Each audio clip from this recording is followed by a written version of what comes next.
Hello. Welcome to an adventure, everybody. I hope that you can hear me. I hope the volume levels are good. Do let me know if either of those things are not true. Also, I need to start the captions. I forgot to start the captions.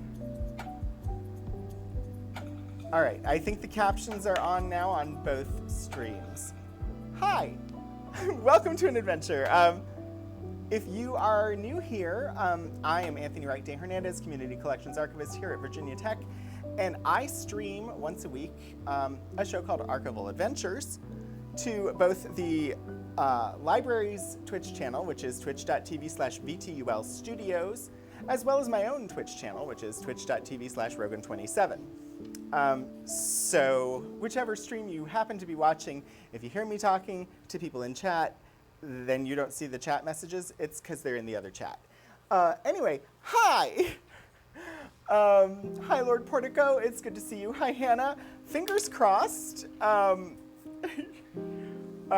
don't know. Fingers crossed for whichever you'd prefer. Like slow at work until the stream starts.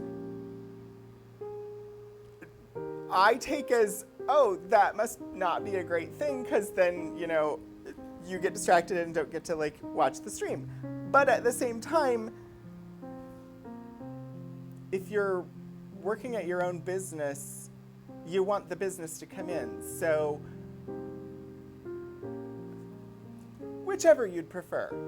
I hope you get it. Hi, Philip. I hope that your headache is getting better. Music volume's good. I'm a tad quiet. Right. Well, that is surprising given where the levels were at. I can fix that. It'll just take a second. Hi, Alexi. Philip says that it sounds okay. I can bump it a little bit, but it would require me to walk over there. So give me 1 second, and then we'll have the technical things out of the way, sort of.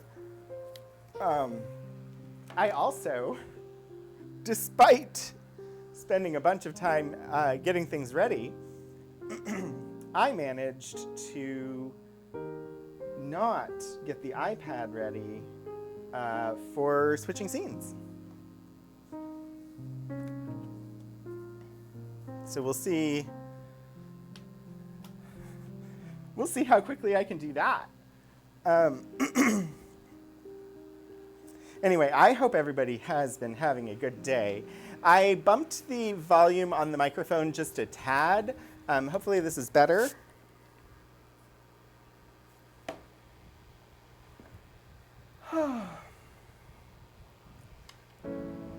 So today we're going to be looking at cooking school materials. And I picked that because this is the last Archival Adventures stream that we're going to be doing before Thanksgiving, which for anybody who's not in the US, Thanksgiving is essentially a harvest festival with a giant like family dinner. And so there's a lot of like cooking involved. So I thought I should pick something cooking related. Last year I did something Thanksgiving related, but we sort of saw everything Thanksgiving related in our collection last year. So I thought cooking related. And we have this wonderful educational cookery collection. I can tell you you're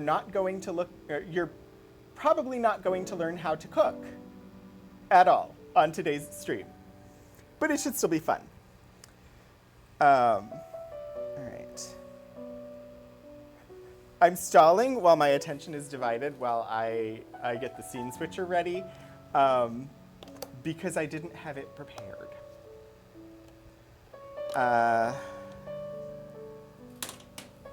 But we're almost there. We're nearly there.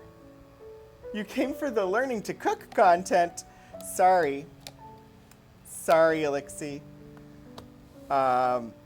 If you really want to learn to cook, I'm sure someone can teach you. I am not that person. If you want to learn to bake, I'm a little more useful. But cooking, that's not me. I don't do the cooking. We got one of those home meal kit things one time, and I attempted to make one of the dinners, and the time estimate on the dinner itself, like it said it was going to take 45 minutes. It took me 2.5 hours. I don't cook. Anyway, let me go ahead and I have everything together now. We're going to read Virginia Tech's Land Acknowledgement and Labor Recognition, and then take a look at the finding aid for the collection we're looking at today. If Elixir is around and available to comment in chat, which is not guaranteed, Elixir tends to be pretty good with cooking-related questions. But again, not guaranteed that that they will be able to respond to questions that come up. Oh, you did process. Of course you did. All right, so the Land Acknowledgement and Labor Recognition. Virginia Tech acknowledges that we live and work on the Tutelo and Monacan people's homeland, and we recognize their continued relationships with their lands and waterways. We further acknowledge that legislation and practices, like the Morrill Act of 1862, enabled the Commonwealth of Virginia to finance and found Virginia Tech through the forced removal of Native nations from their lands, both locally and in Western territories. We understand that honoring Native peoples without explicit material commitments falls short of our institutional responsibilities. Through sustained, transparent, and meaningful engagement with the Tutelo and Monacan peoples and other Native nations, we commit to changing the trajectory of Virginia Tech's history by increasing Indigenous student, staff, and faculty recruitment and retention, diversifying course offerings, and meeting the growing needs of all Virginia tribes and supporting their sovereignty. We must also recognize that enslaved Black people generated revenue and resources used to establish Virginia Tech and were prohibited from attending until 1953. Through inclusive VT, the institutional and individual commitment to UDPROSIM, that I may serve, in the spirit of community, diversity, and excellence, we commit to advancing a more diverse, equitable, and inclusive community.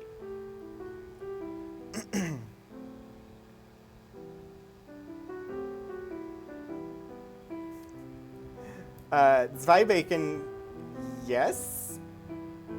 Yes, I am real. Are you?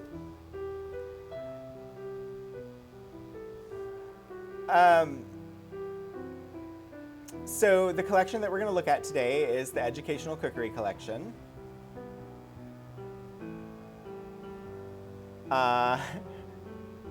And as you can see, the dates included are materials from 1880 through 1969. I'm trying to get it to scroll, and it's not scrolling. Here we go. So how did we get this?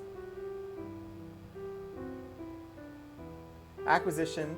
So another collection of materials that was purchased by Virginia Tech.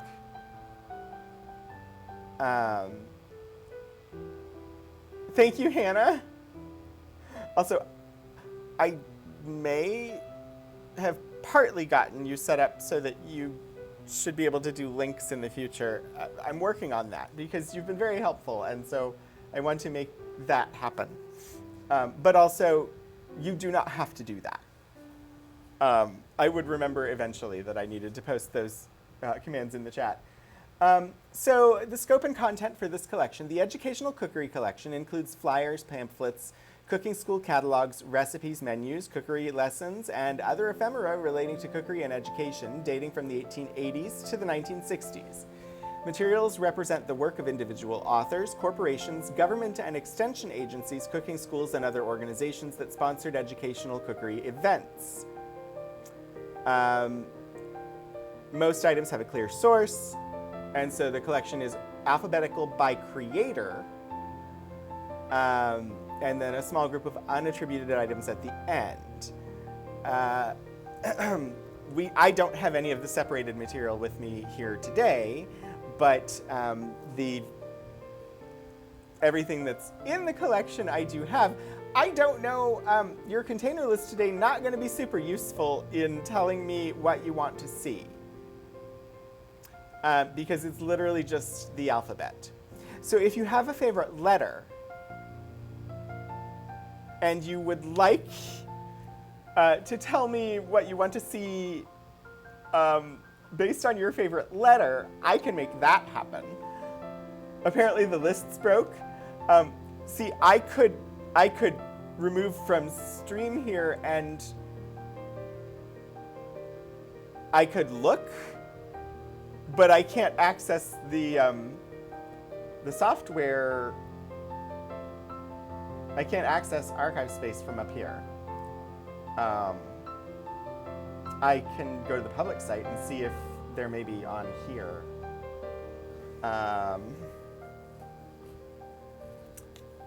So this is the public-facing side of the software that we actually use to run our finding aids, or to do our finding aids. Ah, okay.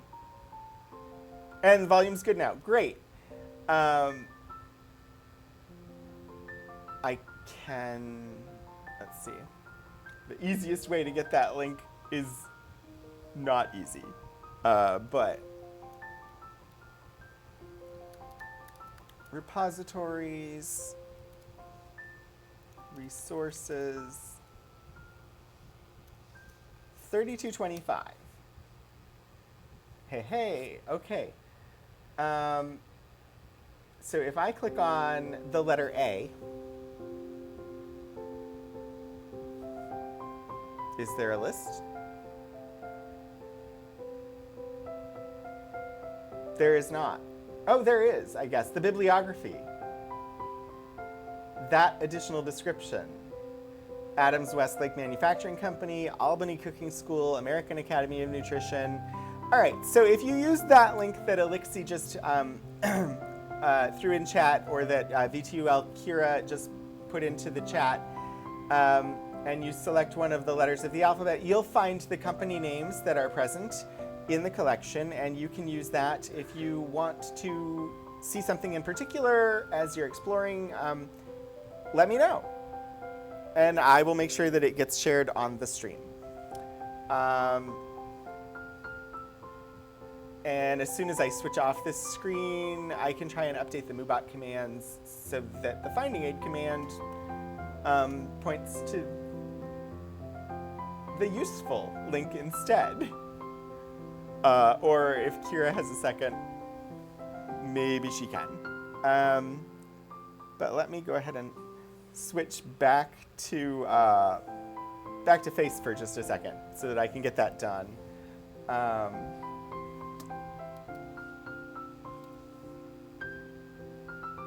So, does anybody, just out of curiosity, does anybody have experience with cooking schools? Have you attended one? Have you known people that attended cooking schools?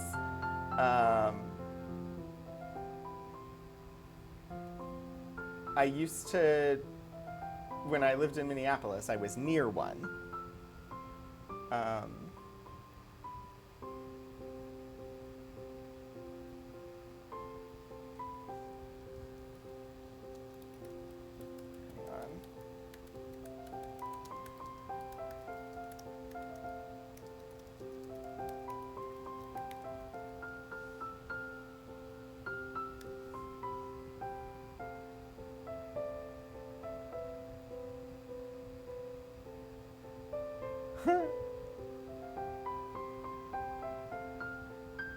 Yeah. That works. And I've updated the other MooBot as well. So, thank you. At least it should be updated. Huzzah!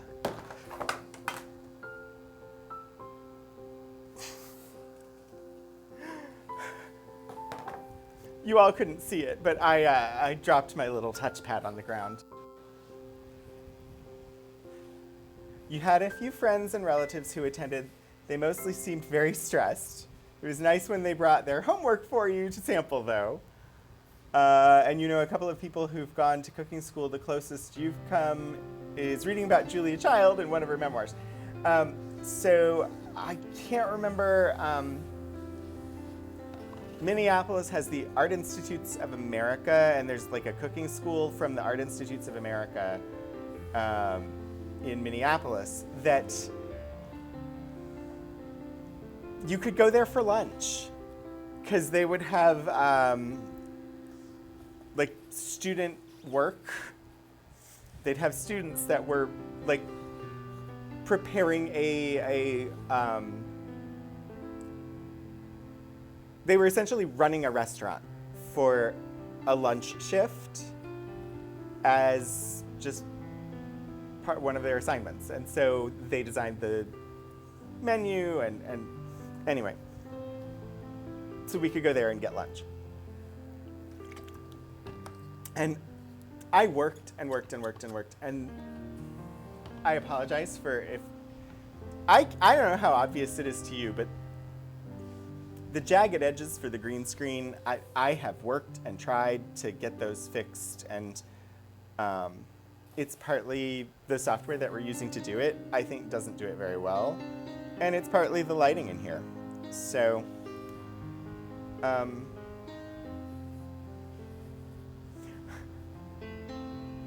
I love when various things just like to shut off on their own as I'm trying to use them.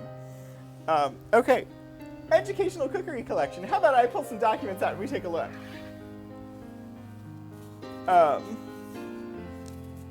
This is what the collection looks like presently. This is a full-size box, but the material in the box only takes up about half of the box. And the reason it's in this box instead of a smaller box is because we expect to add things to it over time. So there's room for it to grow. You worked in food service for a while. As close as you got to cooking school? Yeah. If you bring up the additions in your office, do I want to process them on stream? I would not be opposed to doing that. I don't know that I was prepared for that today, but I'm not opposed to doing some processing on stream sometime. It's just, if I'm going to be like performing collection processing, I want to have thought about it beforehand. At least, yeah. I'm not in the headspace to do processing right now. Oh, you're just kidding, of course. Yeah. Anyway, so I'm just gonna start with A, and we'll see what's in here. Because I do not know what any of this stuff is, and all right, so starting out, we have the American Academy of Nutrition here, and I think I can probably zoom in a little bit. I have so many things in front of me, and knowing which one I need to push when is sometimes a challenge. I'm going to zoom into page width. I wouldn't care so much that the screen on my left likes to go to sleep, except I have tried literally everything to prevent it from going to sleep, and when it goes to sleep, I have to re-log in to the tool that lets me control the overhead camera. So it's just extra work. I feel like we could get a little more light on the document here. Let me pull these closer.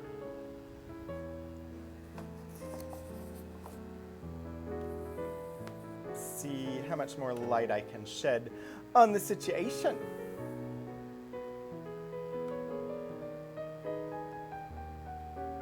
Without having the lights in the shot, maybe? I think that's worse. Sorry.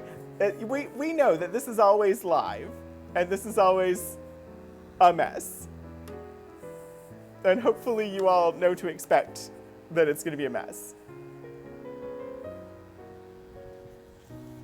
All right, that should be brighter than it was, I hope.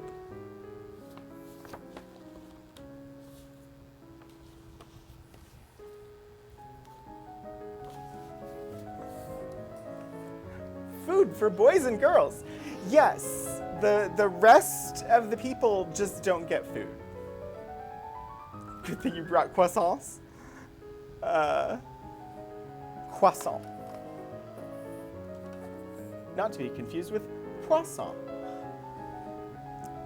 Now I'm being silly. Yeah, apparently NBs don't get food.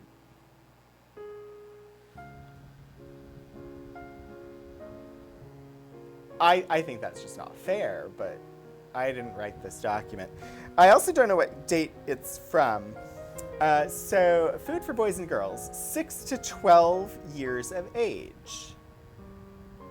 Right food and good health habits at these ages are necessary for proper physical and mental growth, protection against malnutrition and various diseases, good progress in school work. I have no idea why I put an H in work. Cool Whip. Important foods for school children. Apparently, also, if you're outside the ages of 6 to 12, you do not get foods. Well, I mean, so this is specifically just foods for this age group, but only for boys and girls of this age group. Milk deserves first attention. Take at least 3 glasses a day, 1.5 pints as a drink, or with other foods. A quart is highly desirable for most children. Recent studies show that children are generally healthier when this amount is used. I cannot imagine.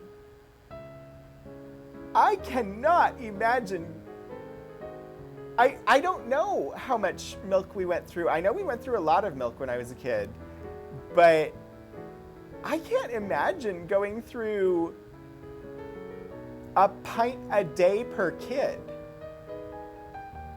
Or a quart a day per kid. Sorry.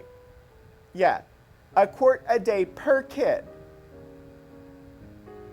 I can't do the volumetric mathematical arithmetic in my head. How many gallons is that? If you've got 1 child and you're giving that child a quart of milk a day, how many gallons per week?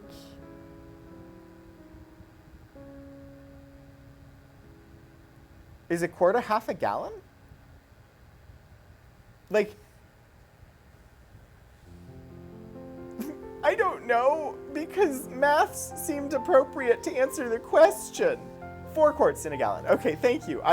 So 4 quarts, 1 child, that is a little over a gallon of milk per week per child.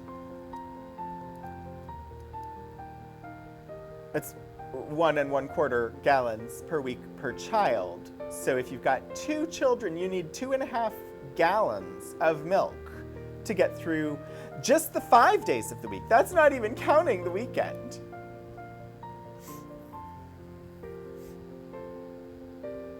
Three and a half gallons for, yeah. So, because then you have to add in a whole extra gallon just for the weekend. That seems a lot to me. Even my brother, who has a thing about like making sure everybody has milk every day, he just has serves everybody an 8-ounce glass of milk at dinner once a day.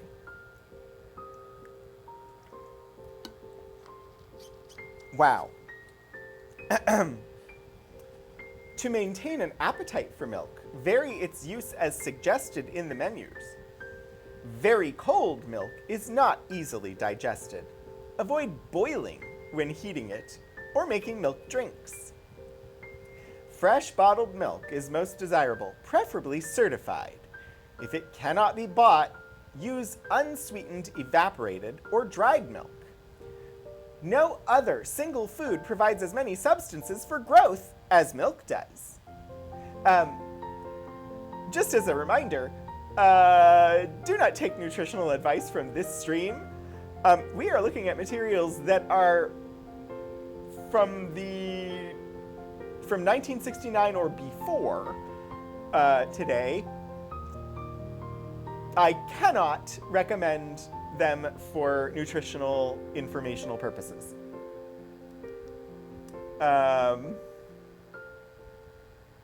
This is Big Ag getting involved. You know, you drank a glass of milk at supper when you were a kid, yeah. Your mom usually ended up using a mix of 1% and powdered so that it was cheaper. We, generally growing up, we had 2% milk. And I think whenever we went to the grocery store, we just bought 2 gallons of milk. And there were 5 of us, 2 adults and 3 kids. But yeah, it was generally just a glass of milk at dinner and some on cereal in the morning. Vegetables are second in importance. Every day, eat some raw vegetables and 2 to 4 tablespoonfuls of cooked vegetables in addition to potatoes. Watercress, dandelions, escarole, romaine, endive, lettuce, cabbage, and carrots are the best raw vegetables. Serve plain or finely chopped in salads and sandwich fillings. All raw vegetables should be thoroughly chewed. That seems like a very strange thing to emphasize to me. I don't know. A lot of things your mom did to make food stretch for a family of 5. Can refried beans into your taco meat. I would not know if that was usual or not, because I don't tend to like taco seasoning, like the flavor of it, and I don't generally eat beans. And yeah, I'm not a person who knows a lot about refried beans because of just I've had them once or twice and I did not like them. So I don't know if that's usual or not, but it seems like a good idea if you happen to like those foods. I'm not gonna read the whole thing, but let's look at this. There's an entry over here on constipation. Since we just read about vegetables, let's look at constipation. Constipation is often a symptom of a serious condition. Your physician should be consulted. Laxatives may be very harmful in certain types of constipation. Use laxatives, bran, and yeast only upon the advice of a physician. To help prevent constipation, take 1 to 2 glasses of water immediately upon arising, and 5 to 6 glasses during the day.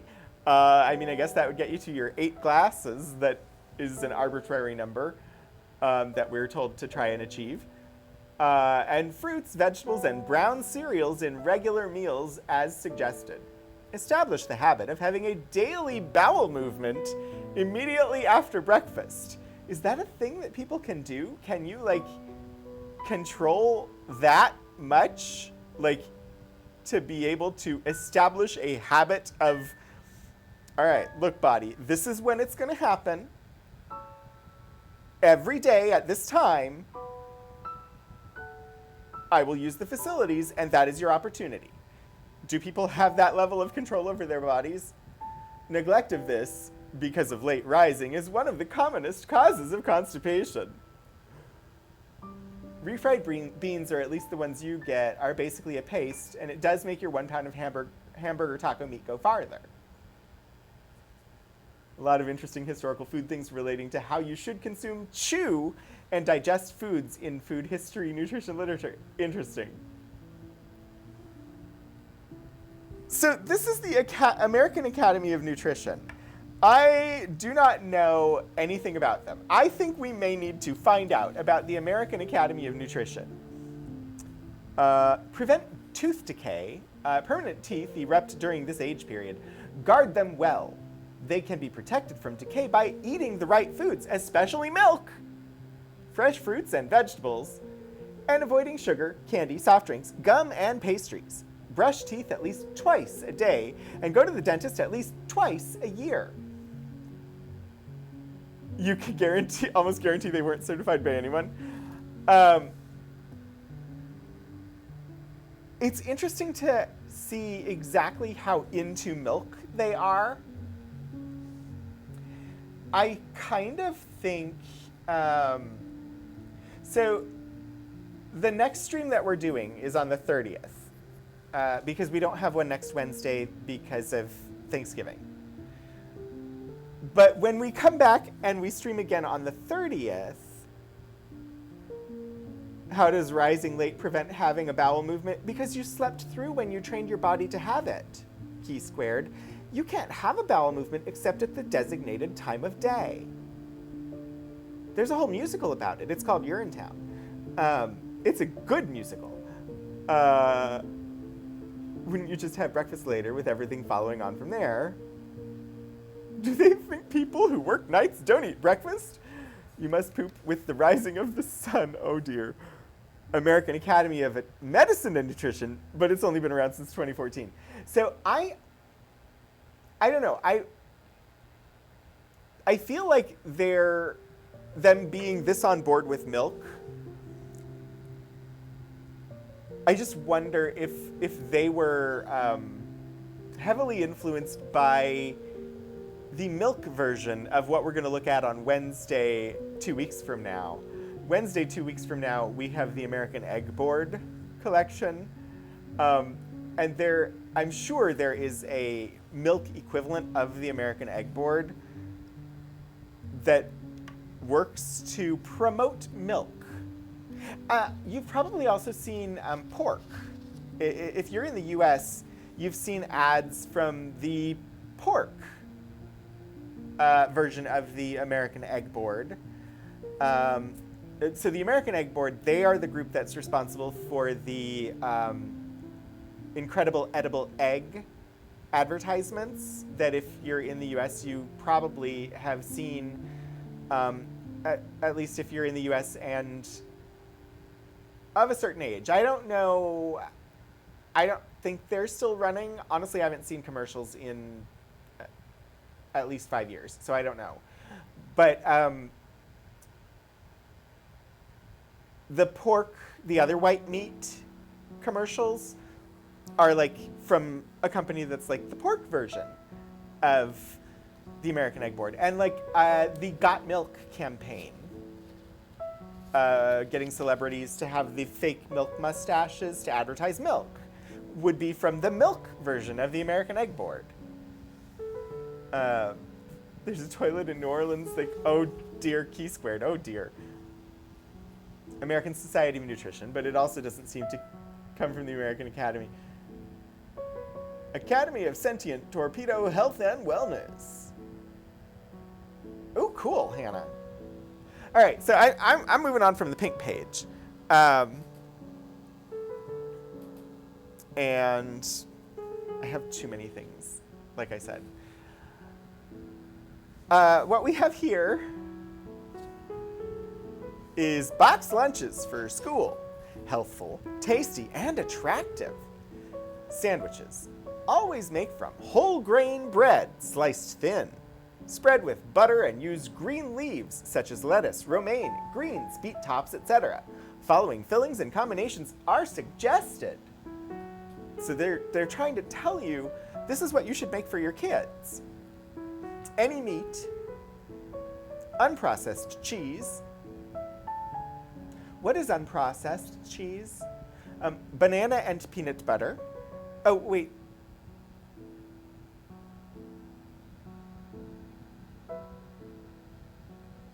I'm confused. Are these mix and match?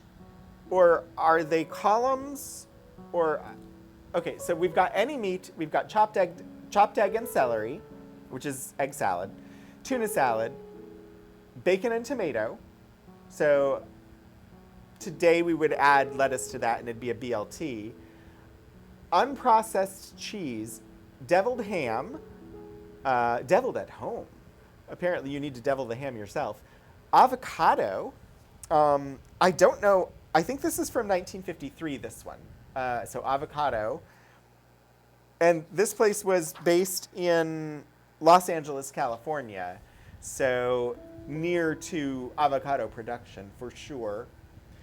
Peanut butter and banana sandwiches, peanut butter, non-hydrogenated, liver paste, peanut butter and raisin, tomato and cheese. Apparently not, they're not on board with the jelly and jam producers. No peanut butter and jelly here.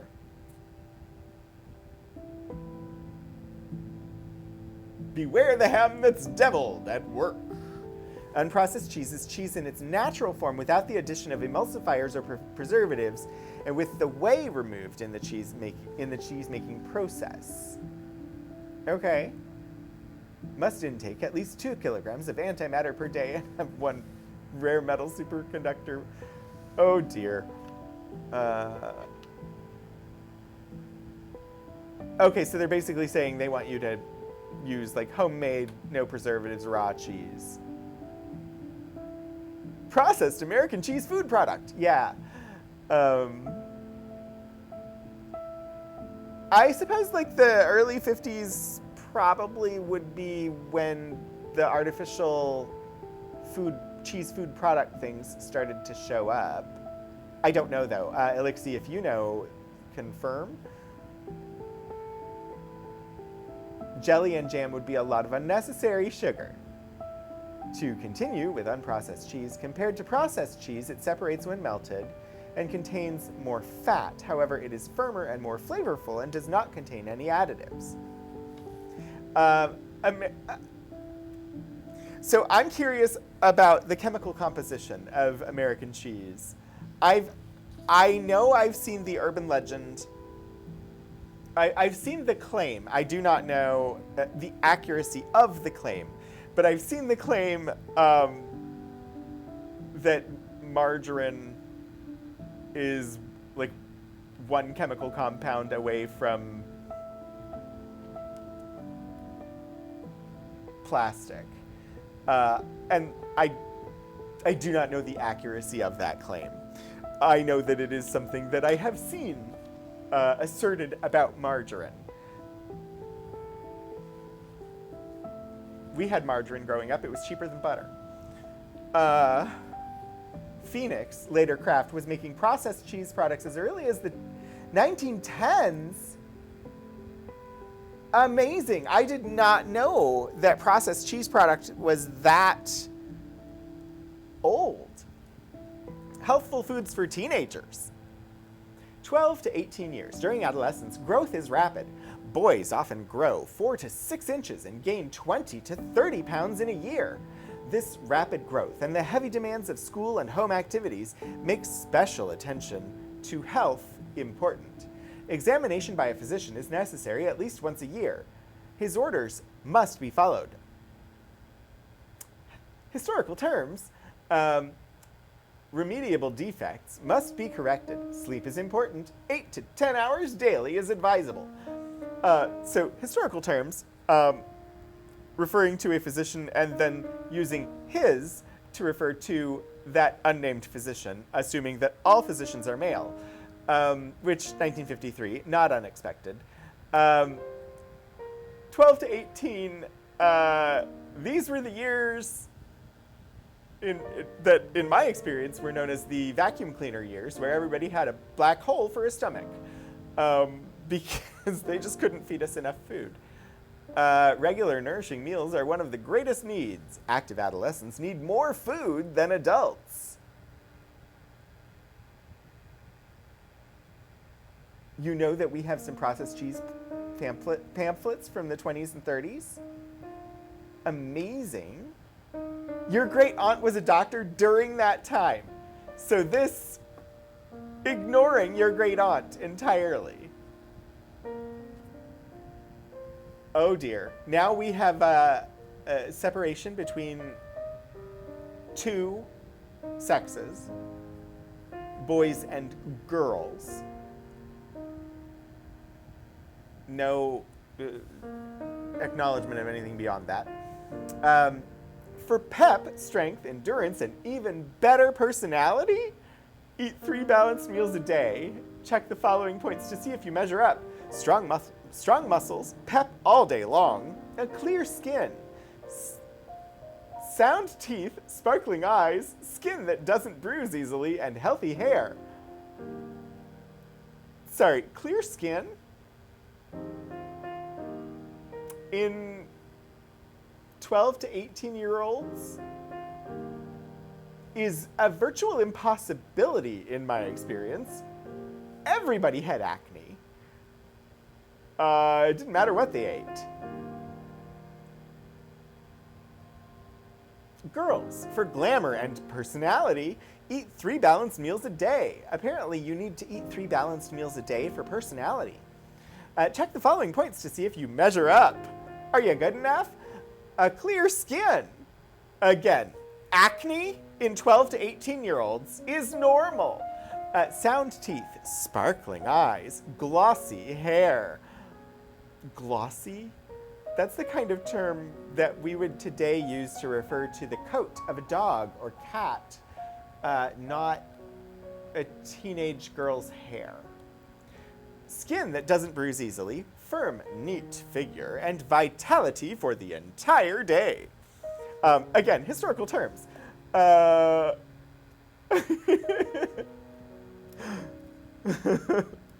suppose if you eat 0 meals per day, you soon will have 0 personality, so to that extent it's true.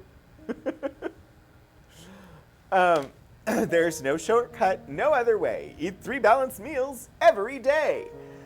Honestly, if you do eat 3 balanced meals, and at this time, 1953, I believe they would have been on the food pyramid as determining what constituted a balanced meal. Am I wrong there? Basically, if you do eat a healthy diet, yes, you are less likely to have large breakouts of acne, but you're still going to have acne because you're between 12 and 18 years old. And honestly, you can continue having acne and acne breakouts the rest of your life. It doesn't go away at the end of your teenage years. If overweight, see your physician. Eat less bread, cereals, potatoes, and sugar. Be sure to eat the foods listed below. If underweight, see your physician. Use more of the 100% whole grain breads and cereals, potatoes, and butter. Be sure to eat the foods listed below. To help avoid tooth decay and facial blemishes, cut out sweets, candies, sugars, soft drinks, and fried foods. If foods containing sugar are used, teeth should be brushed immediately after eating. You don't get to savor that flavor. Tooth-dissolving acids begin to form within 15 minutes if such food residues between the teeth. In such food residues between the teeth. Rinse mouth with water if brushing is impossible at the time. Better yet, avoid sugar. I mean, don't avoid sugar. Natural sugars are necessary. It's generally, as I understand it, still advisable to avoid lots of processed sugars or added sugars, but natural sugars are necessary and are part of foods like fresh fruits and vegetables. So 3 to 4 servings of vegetables per day, 2 servings of fruits per day, 3 to 4 glasses of milk every day, 1 or 2 eggs per day, 1 or 2 servings of meat per day. They don't define what a serving of meat is. Use red meats often, such as liver, beef, etc. Seafood is essential every week or so, and learn to eat rare beef. Cereal, 1 serving, and 4 slices of bread.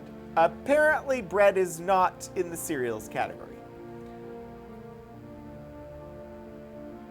The pyramid also has a weird history. Before it was a pyramid, which we've kind of abandoned, it was a wheel, and butter was its own wedge, one of 7. This does not surprise me either. I know that it has altered over time, and that we don't really use the pyramid anymore. 2, pep all day long for boys with 7, vitality for the entire day for girls. Yeah, a difference in just terminology. That it's so healthy hair versus glossy hair. It's the difference in gender roles and the way that American society talked about boys and about girls and ignored the possibility of any other gender. As someone who did a no added sugar diet for a while, it's very hard to find things with no added sugar. They also get sneaky about what they call sugars. Yeah, I just started adding one of the little cups of diced pears to my lunch. And I went for the no added sugar variety, and honestly, they are the least tasty pears I have ever had. I went with these because I thought they'd be less messy, but I think I'm going to have to do fresh pears if I want no added sugar and want something that actually tastes good. I think this is the same exact flyer as previous, as the other blue one. Yep, they're both dated February 1953. I know this because here at the very bottom in the lower left corner it says 253. Which I'm taking to mean February 5th, 1953. I do not know for certain, but that is a common way of denoting the date that a publication was made for like trifold flyers and other things like that, is to note the date that way. Pre-packed and canned fruit are hit and miss. So yeah, these are specifically not in syrup. I could get the syrup ones, or I could get the in natural juices ones. And in natural juices, I think would be sugarier or taste sweeter than the no added sugar ones, which is weird because no added sugar I assumed meant natural juices, but apparently it doesn't. All right, let's we had fun with that one, but I should move on to another one, huh? All right, we have the, a concert? Kitchen Garden Entertainment in aid of the Albany Cooking School, Tweedle Hall, Tuesday, June 1st, 1880 at 8 o'clock. Let me zoom out a little bit just so that you can see the whole height of this item.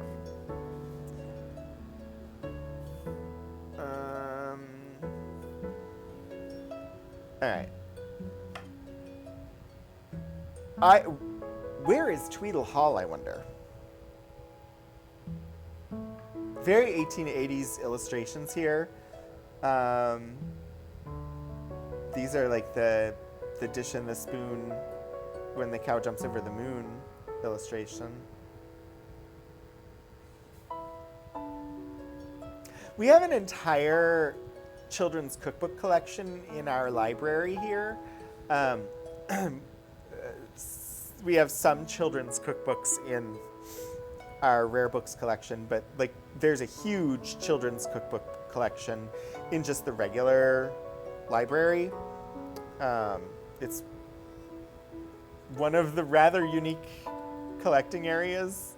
At least I think it's somewhat unique to have a children's cookbook collection. Let's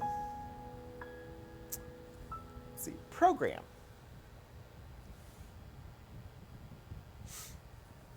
So this is a theatrical performance in support of a cooking school. Overture. Selected. Okay, great. Breakfast table setting. Song. When I was very little, I used to sit and think, I'm not going to sing it. I don't know the tune, and I'm not going to make one up. When I was very little, I used to sit and think how hard my mother had to work until my heart would sink. I tried to help her as I could, but always did it wrong. That only made the matter worse, and her own work so long. Chorus. So then I went to school, and there we learned exactly right, for we were taught by rule. We learned to set the table, we learned to make the fires, we learned to draw a cup of tea, the cup that never tires. We learned to wash the dishes and keep the kitchen neat. We learned to move more gently and quietly to speak. So then I went to school, and there we learned exactly right, for we were taught by rule. That is such a weirdly... So the chorus, I presume the chorus is supposed to go between each verse, but also it doesn't specify that. And the chorus has a weird meter compared to the verses. And now we make a thankful bow to all who teach us here. We know we never should know how without their love and cheer. You bought us toys to teach us. You kept our courage up. You set a little table and asked us all to sup. Oh, Portico, thank you for the hydrate redeem. I should do that. Refers to a building that no longer exists in Albany, New York. Well, that at least gives me a location.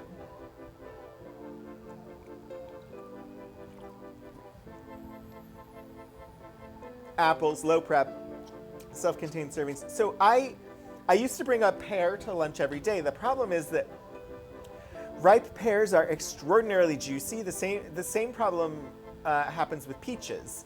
And so they're just really messy to eat, which is why I tried going for the prepackaged diced pears, because I could eat them with a spoon. I like fresh pears. They're just really messy because they're so juicy. One county over from where you grew up. So you think you know vaguely where this building was. Amazing. All right, we have a couple, and I guess that one's followed by another song. See the cook in the kitchen so early in the morning. She makes the fire and it blazes up. She takes the flour and sifts it through. Then with the milk, she mixes it well. Then she rolls her biscuit out. And with the cutter, she cuts them down. With the fork, she pricks them well. Into the oven, she shoves them then. The mill goes round and the coffee grinds. The water boils and she pours it on. Breakfast is ready, we butter the bread, but first we thank the Lord for food, both night and morning. It doesn't work so well as a recitative. It definitely needs a melody, but I have no idea what melody is intended to go with it. And then there are 3 more verses. Washing dishes, suds are... No, wait, this is a different song. Never mind. I was looking at the screen and didn't realize the top of the page was cut off that far down. Washing dishes, suds are hot. Work away briskly, do not stop. First the glasses, wash them well. If you do them nicely, all can tell. Then the silver must be bright. Work away swiftly with your might. Then the pitchers come the night. Wash the cleanest things first. That's your text. That's your text? I do not understand that part. Cups and saucers follow now. Then you need to rinse them, you know how. Last, the dishpans scald and dry. Towels on the clothesline put up high. And then you get a soprano solo from Mrs. Bentley. And then a bed-making lesson, which is in song. And then there's a waltz, which is apparently charming.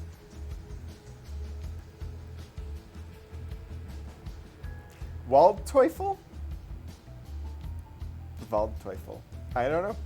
Then a sweeping lesson. So definitely, like, these songs are intended to teach you how to do the housework. And then there's another solo under Broom Brigade. There's another solo by Mrs. Bentley. Then one for the washing. Interestingly, we have a cornet solo by Hartman. And there are verses with the... Wait. Okay, I assumed cornet was the musical instrument? What? I feel like if they had to tell us the song is charming, it probably isn't. I'm just confused about there being verses, since a cornet is a brass instrument, so what are these lyrics? I don't understand how lyrics go with a cornet solo. But, okay, sure. And then there's Gallop, W. Walter, and then dinner table setting. This one's food related.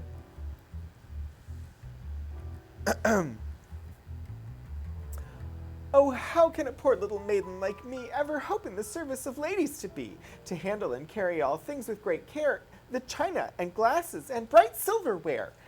There will be dishes to wash and tables to set, with breakfasts and dinners so patiently met.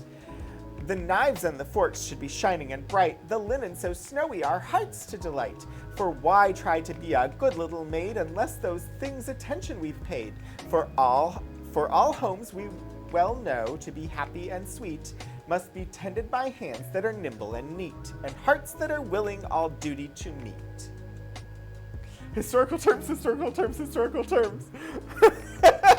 You're not kidding, Lord Portico. But, I mean, this was 1880. Like, we get a march by Carl. We don't even get a Sousa march in this one. Because this was 1880. June 1st, 1880, a concert to benefit the Albany Cooking School.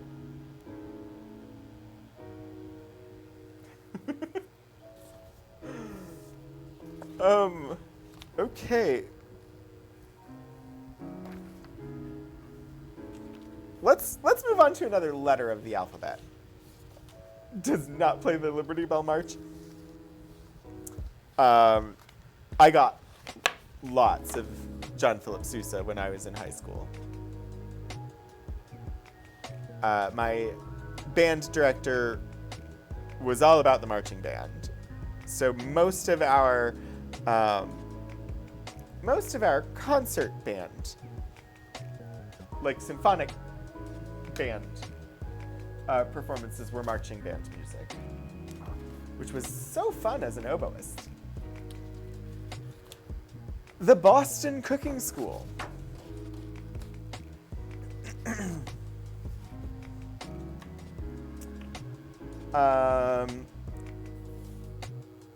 Let's find out. We're going to zoom in a little bit.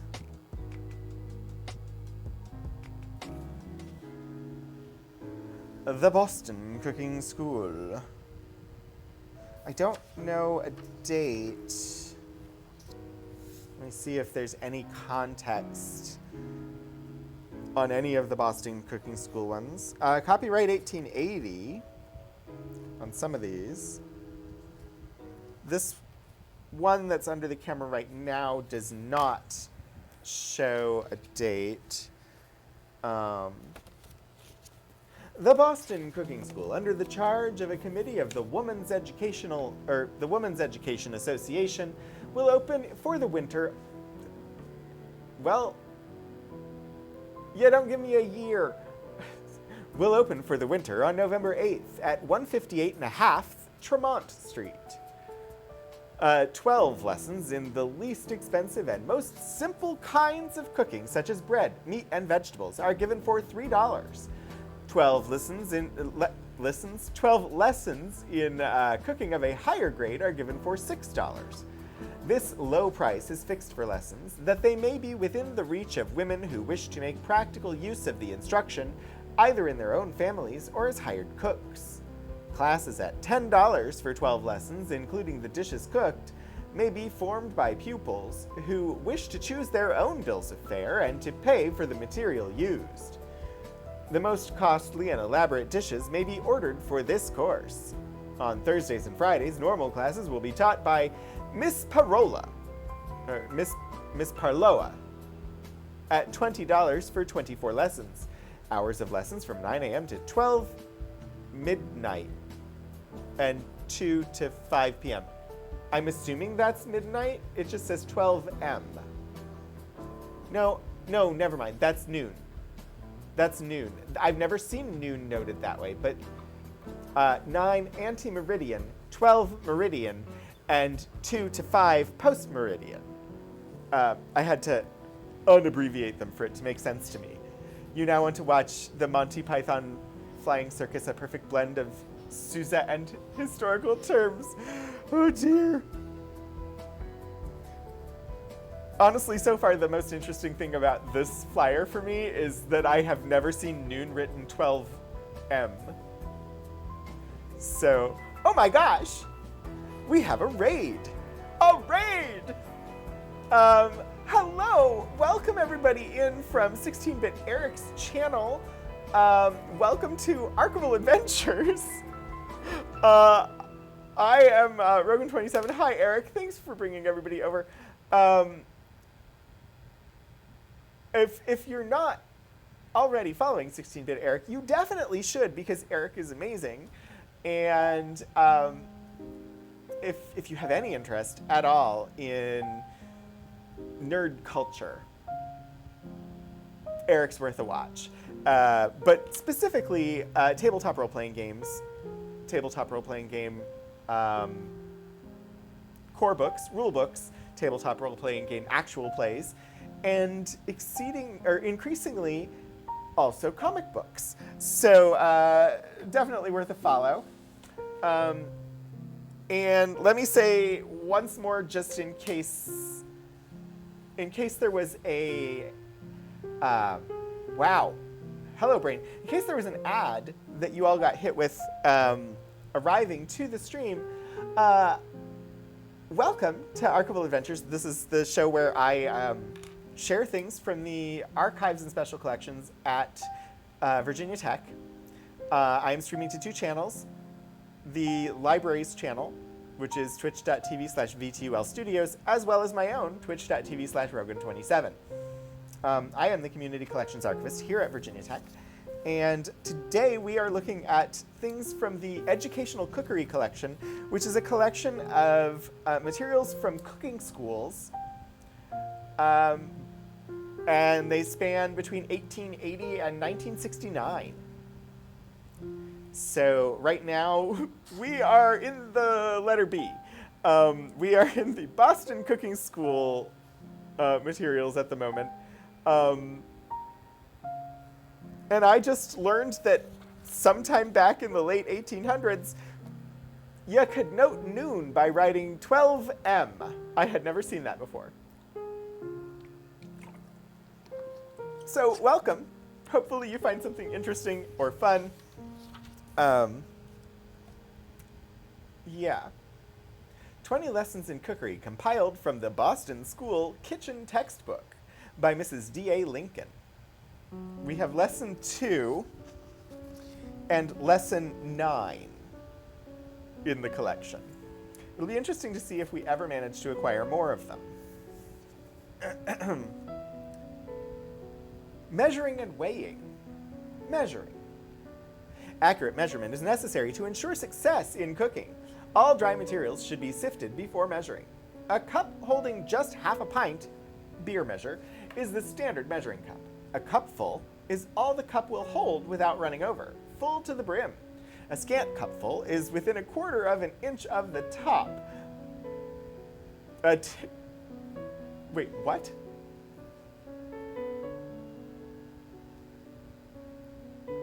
As I said earlier in stream, I don't cook. So it's lovely that they're giving us definitions of these terms. Like, I would have had no idea what a scant cupful meant. But also, why does that exist? I begin to see the sense of the European method of listing weights instead of cups and spoonfuls and such. A tablespoonful of flour, sugar, and butter is a rounded spoonful. A tablespoonful of salt, pepper, soda, and spice is a level spoonful, or a teaspoonful. Wait, what? So, what? does that just mean if it says a tablespoonful, you know it's rounded, and if it says a teaspoonful, you know it's level? Or is it specifically for flour, sugar, and butter, it's rounded, and for salt, pepper, soda, and spice, it's level? This is why everyone else uses scales. Hi, yeah, just here for coffee. A heaped spoonful is all the spoon will hold. Half a spoonful is measured by dividing through the middle lengthwise. Lengthwise? What? I suppose that makes the most sense because of the way the spoons are shaped. That would be the only way to make sure that you were getting exactly half. Wow. More mass-based metric system change recipes. We definitely have those, but SSP. What? For SSP. What is SSP? For SSP equals 1 teaspoon.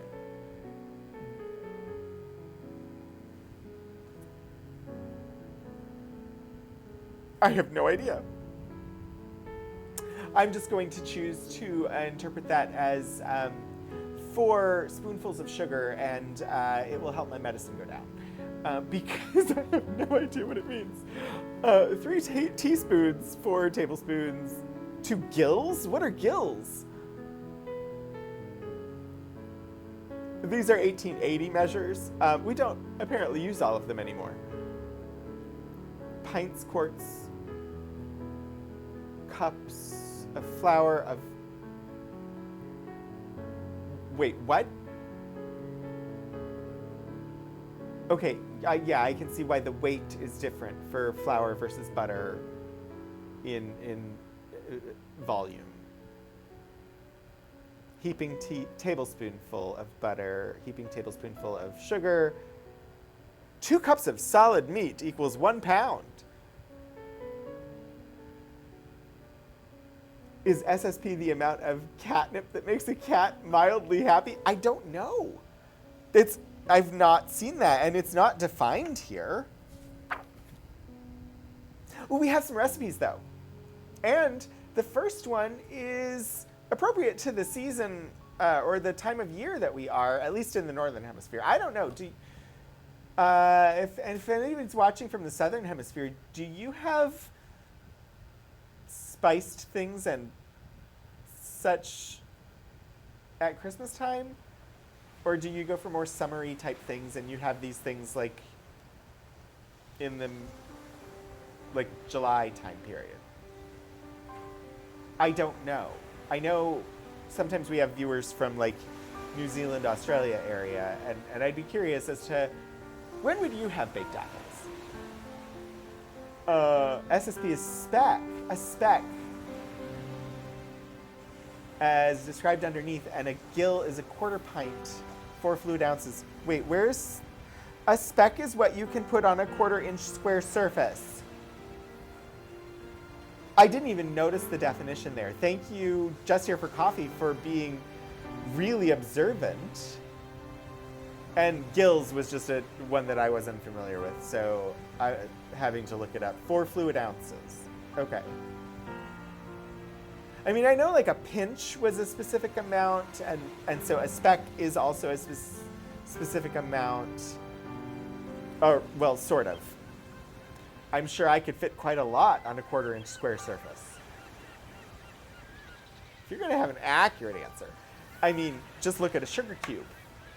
A sugar cube measures a 1/4 inch by a 1/4 inch, so I guess a sugar cube is a speck. Hi, Santa Man. Also defined as a 1/4 teaspoon. That is a more meaningful measure to me. All right, baked apples. Ingredients: 1 teaspoon sugar, 1 tablespoon of water to each apple.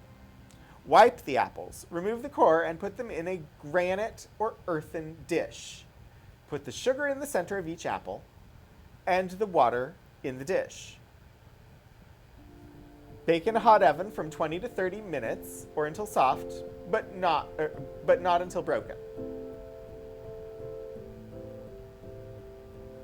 It's literally just a baked apple, not a spiced apple, which is what I was expecting.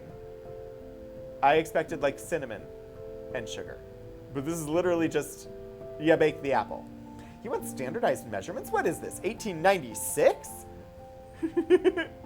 4 SSP equals 1 teaspoon. And you did the algebra. So yeah, it's a quarter teaspoon. That, exactly, that tracks exactly, Sanoman. That is the most logical and observant. I didn't even catch it. Thank you. Apple pie, just like Granite used to bake. Just here for coffee. Points. Excellent. 1896 is when standardized measurements were first published. I beg to differ. The Boston Cooking School published standard measures in 1888. Clearly.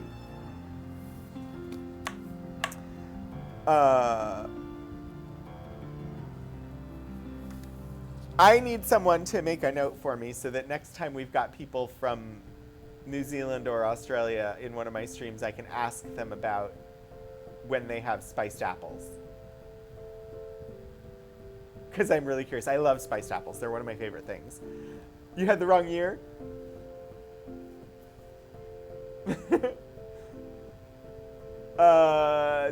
Lesson 9 is stews. And it starts with beef stew. Did not have a revolution, so you can tell us how to measure things. That was France. Indeed, you're not wrong. That was part of that was a motivation for the French Revolution. Oh yeah, it's Boston cooking, like, it's literally on the card. I know you've been distracted, so don't, but yeah, 1888. That's why we were discussing them, because I found that item. Beef stew, half a pound of beef, half an onion, a quarter cup of turnip cut into 1/2-inch dice. That is an actual useful instruction.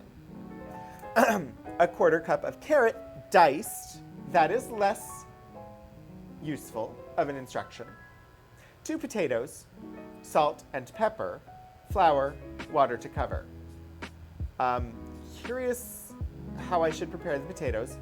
We'll see if it's in there.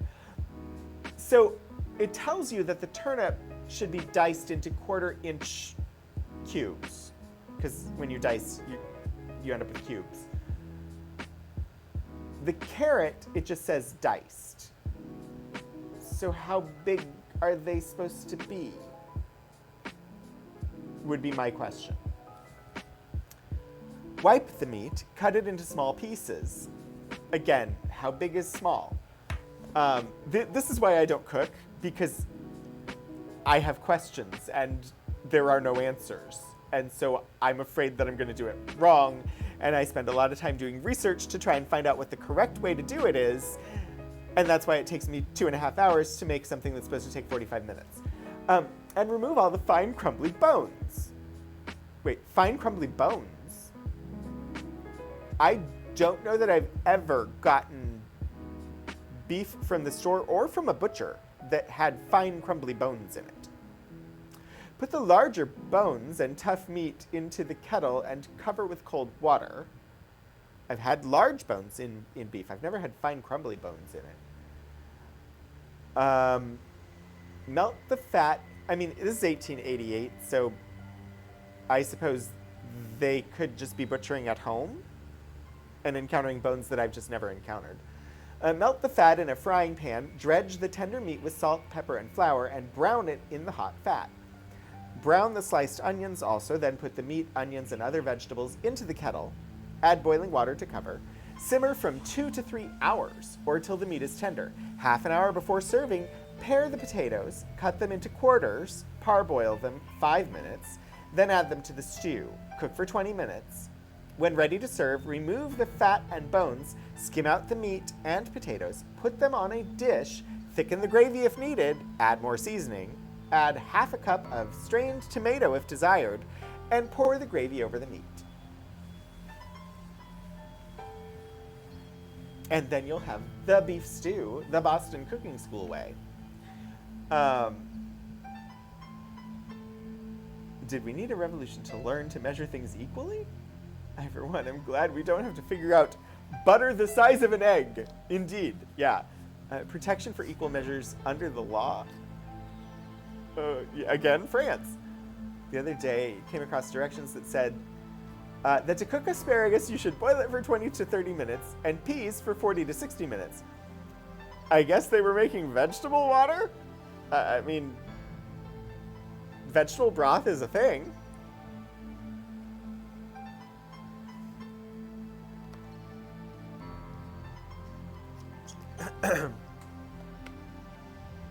So it does say you're supposed to quarter the potatoes. If I was presented with this recipe, I would try to dice the carrots into 1/2 inch as well, so that they were the same size as the turnips, since it doesn't tell me how big it should be. Also, what are you supposed to do with the 1/2 an onion? Apparently you slice the onion, but it never tells you when to do that. It just says brown the sliced onions.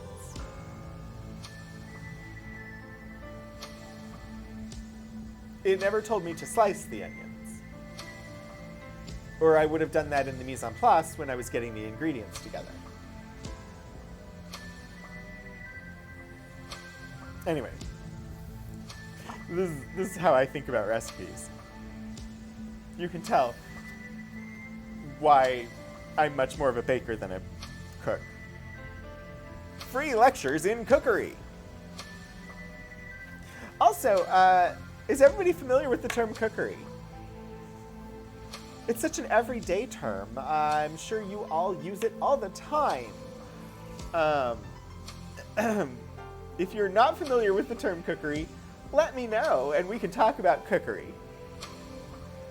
Since the whole stream today is about cookery. Given that prior to cooking schools, most recipes had like little to no direction, that was an improvement. Okay, fine. Insert random list of ingredients and maybe 3 to 4 lines of direction. Indeed, we actually have those cookbooks. I should show off some of those sometime. Free lectures in cookery.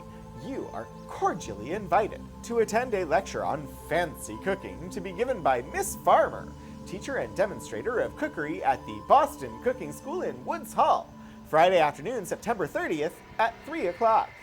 You will be presented with a dainty dessert cookbook by a Mrs. D.A. Lincoln, author of the Boston Cookbook, Mrs. Carrie M. Dearborn, principal of the Boston Cooking School, and Miss Anna Barrows, teacher of cookery at the YWCA Boston, free of charge. Yours truly, Timberlake and Small, dealers in choice groceries. The YWCA, for anyone who is not familiar, is the Young Women's Club of America. I do not know the year, but based on the font,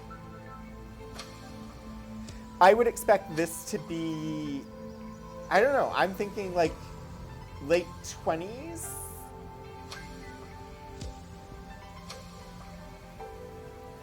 But I would need to check to see what years had September 30th on a Friday.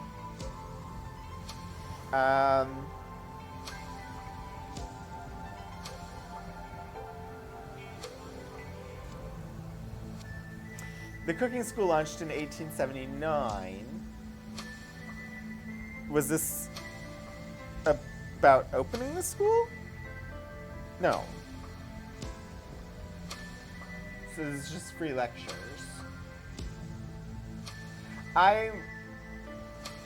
So the font seems very Art Deco to me, which is why I'm thinking late 20s.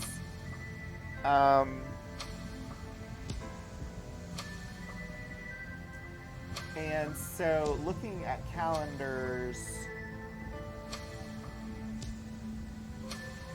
September 30th on a Friday, late 20s, early 30s. My guess, based solely on font and knowing that it needs to be a Friday in September 30th needs to be a Friday, is possibly 1927. Because the font is very Art Deco. I would not expect this font before the Art Deco period, but I could be wrong. That's just my initial gut reaction to seeing it. So.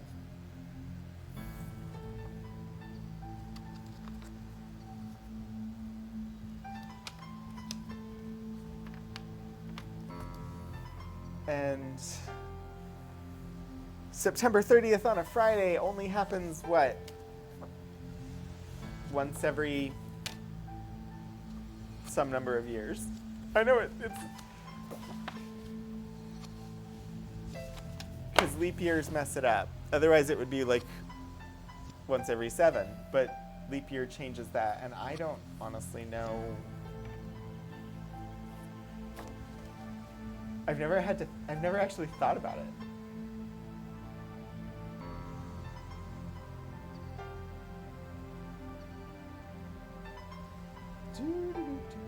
Now I'm checking because now I need to know. Okay, so September 30th was a Friday in 1921, and then again in 1927. I think 21 is too early for that font that we saw, though.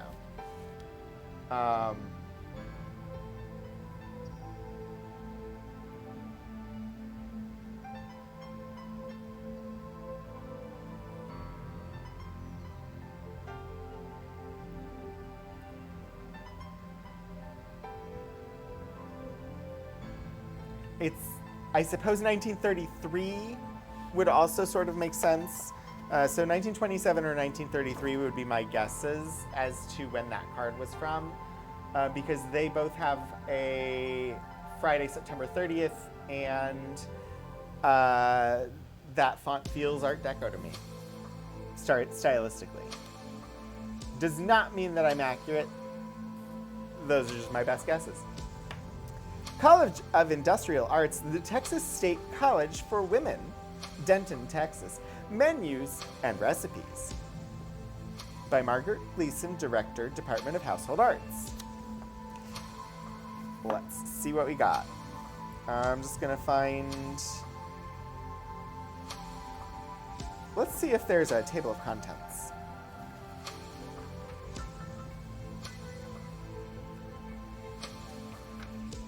I don't necessarily need the index, but the table of contents to find a general section would be good. Menus for spring, menus for summer, special menus, popovers, breakfast. I don't think we have a table of contents. Dinner recipes. Oh, sweetbreads. Okay. I'm going to close my eyes. I'm going to open the book. I'm going to point, and I'm going to read. Lettuce! I have a recipe for lettuce. As soon as the lettuce comes, it should have the outside leaves broken off. Wash the head or break the leaves apart and wash each leaf separately. Shake the water from the leaves and dry with a towel. Place in the refrigerator until time for serving. That's what I get for closing my eyes and randomly selecting something. This is from 1923. All right, let's try again. I did not expect there to be a recipe for lettuce.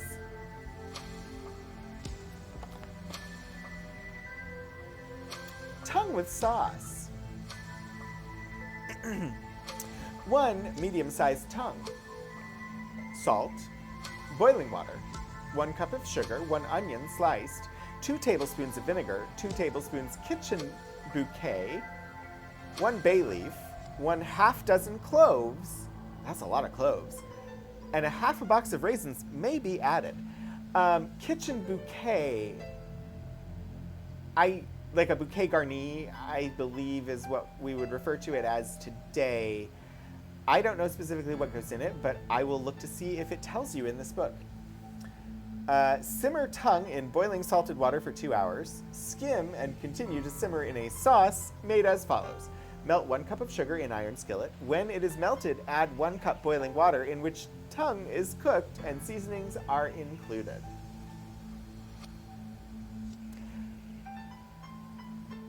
That sounds like boiled tongue. Yeah. Kitchen bouquet.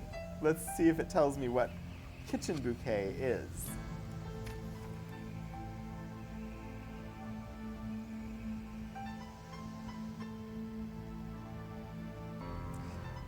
It does not look like this book will actually tell you what should be in your kitchen bouquet. So they just call for kitchen bouquet as an ingredient, but don't tell you what should be in there.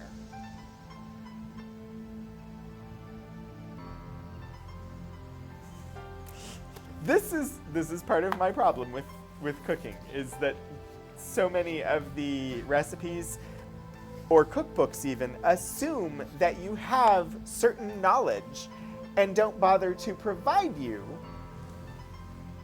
with basic information. A recipe for tongue, you bet it was good. I've never had tongue personally. I do know that it's a thing. Boiling it seems like a good way to break down the muscle tissue and to make it more tender, because I imagine that is a rather tough muscle, but and honestly, I don't know that I've ever heard of it being prepared any way other than boiled.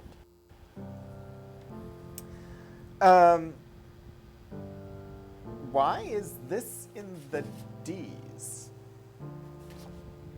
Slade's Cooking School Recipes. By 25 cooking school teachers. Price, 10 cents.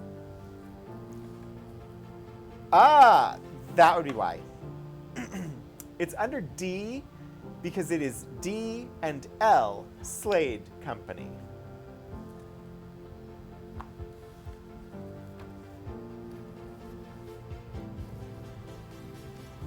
We have a table set for luncheon in the beginning of the book. You had some a couple of years ago. Your dad boiled it first, then peeled off the very weird skin with all the taste buds on it, and then roasted just like any other beef roast. And it was delicious. Cool. Yeah, I've never had it.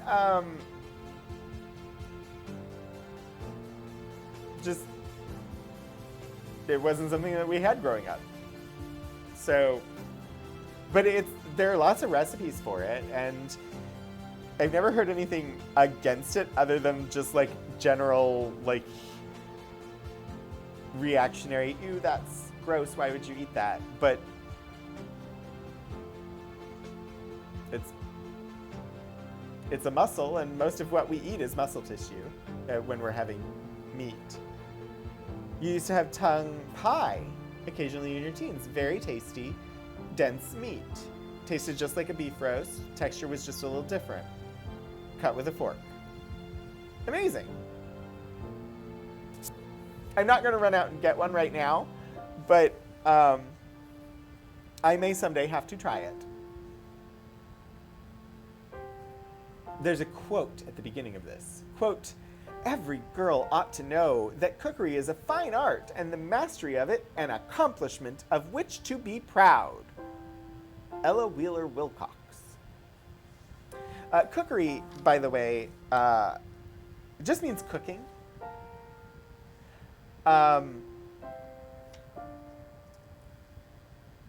If you go and look in libraries today, you'll probably be able to find cooking things under cooking, but you'll see that most of them also have the term cookery attached, and cookery was very much the term used by libraries for organizing anything related to the craft of cooking. You would have some again That was the year you bought like a quarter beef, and your dad decided to get some of the odd bits, like tongue and heart. I definitely I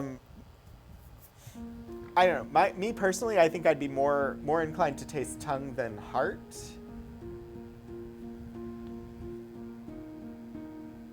That's just me. Sweet pickled pears.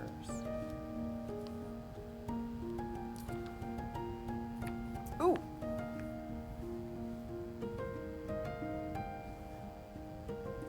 We have illustrations. I was hoping the recipes for the illustrations would be right next to them, but they weren't.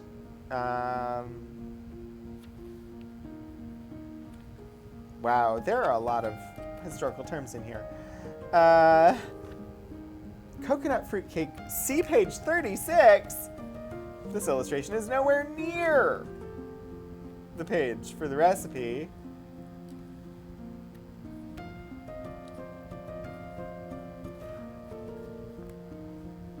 Coconut fruit cake.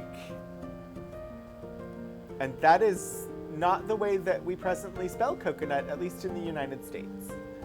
Coconut fruit cake, cream, 1/2 cup butter. Add gradually 1 cup sugar. Then the beaten yolks of 3 eggs and alternately 1/4 cup milk and 1 cup and a half of flour sifted with 1/2 teaspoon Slade's soda and 2 level teaspoons of Slade's cream of tartar. Oh, because we only put in egg yolks, not, there were no egg whites, which is why you need the cream of tartar.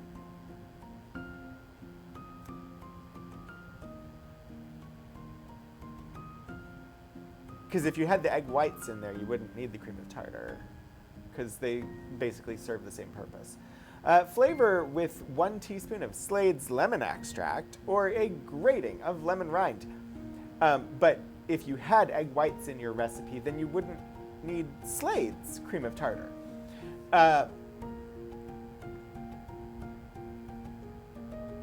Flavor with 1 teaspoon of Slade's lemon extract or a grating of lemon rind. Beat in half a grated coconut and 1/2 cup of sliced citron. And lastly, the whites of 2 eggs beaten dry. Well, I guess that's where the, where 2 of the 3 egg whites end up. Bake in a tube pan about 40 minutes, ice with a boiled frosting flavored with lemon peel and juice, or extract, adding also the rest of the coconut grated. And that is this cake here. You found cookery book rather than just cookbook.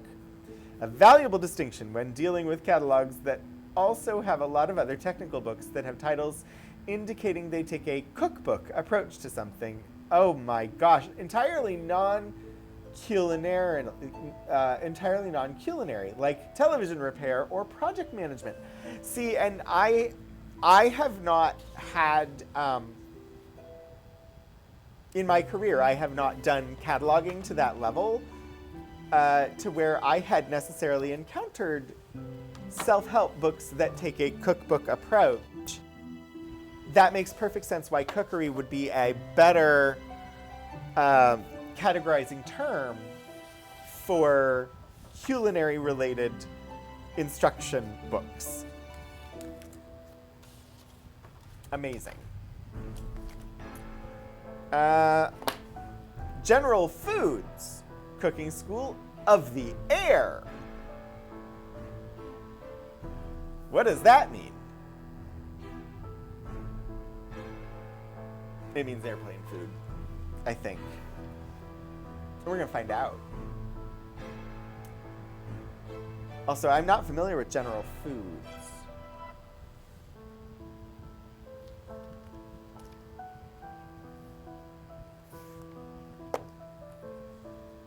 General Foods, Cooking School of the Air. Francis Lee Barton says, you can be positively stingy with butter and eggs when you make a swan's down cake. No one will be the wiser. Why? Even A simple one-egg cake made with swan's down is truly delicious. Light, tender, and velvety fine. I assume that is a product and that was product placement. Hashtag not sponsored. And that they don't actually mean to go and harvest the down from a swan. Because I don't think bird feathers would work very well in a cake. A standby cake. Swan's down, 1 egg cake.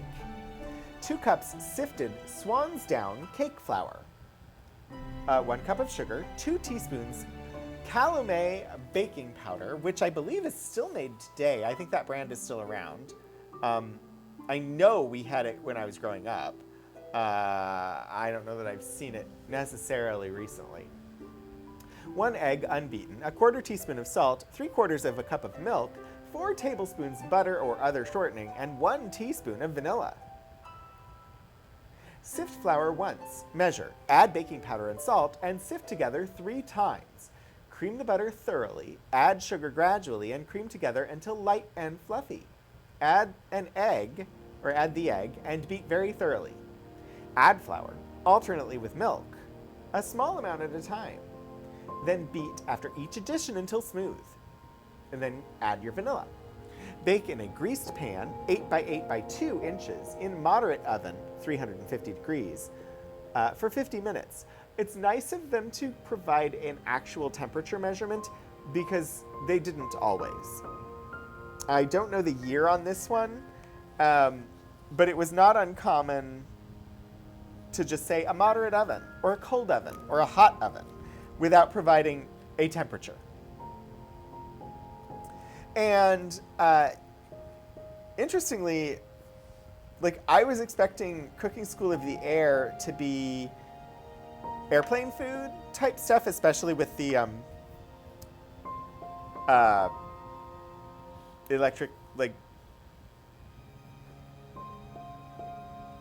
I guess that's a radio, so I don't know. Of the Air, I suppose, is something to do with radio communication?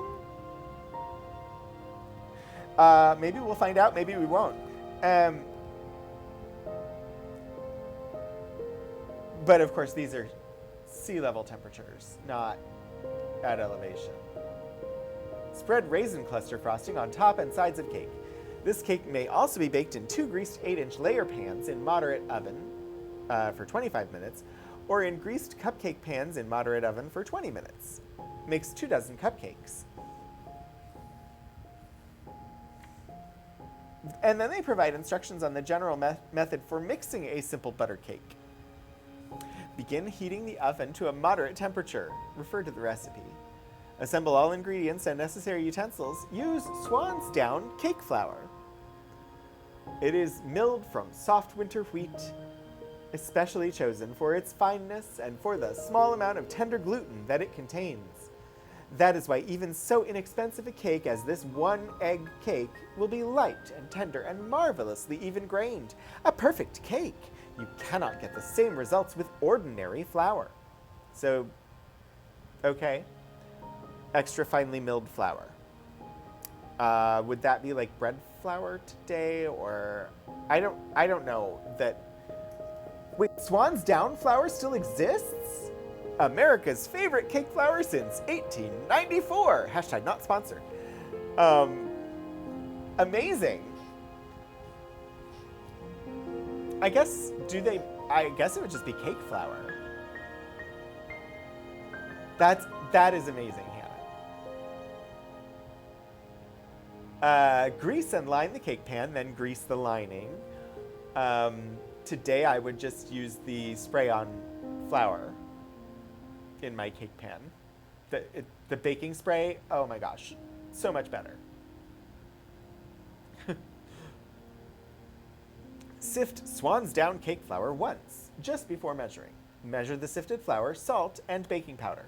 Sift the dry ingredients together 3 times. Note, this is the rule for all butter cakes. To sift, raise the sifter high enough to let the flour pile up lightly, but not so high that it packs as it falls.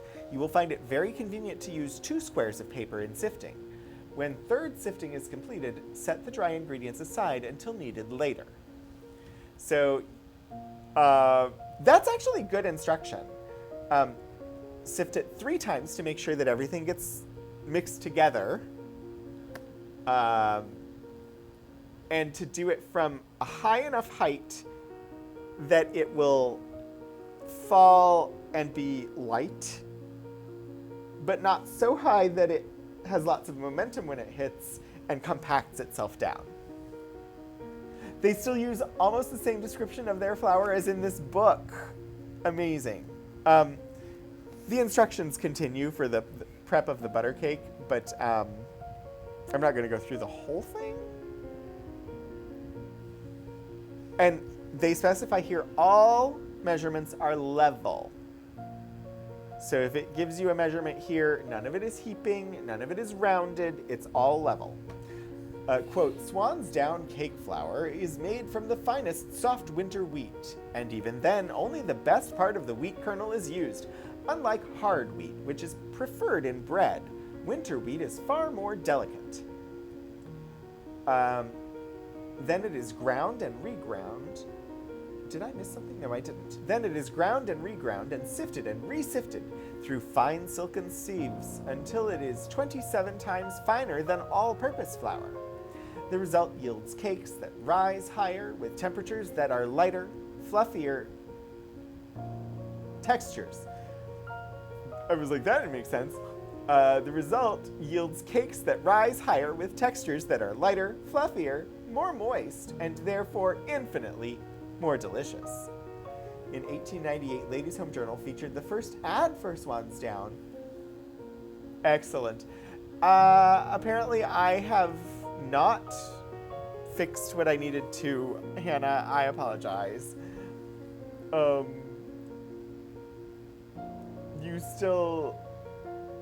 It still blocked the actual, website address. I fixed it on MooBot, but I need to fix it on the actual Twitch automod. Gay desserts of clear jello, tea cakes from a cookie mixture. What is the cooking school of the air? Is this are these?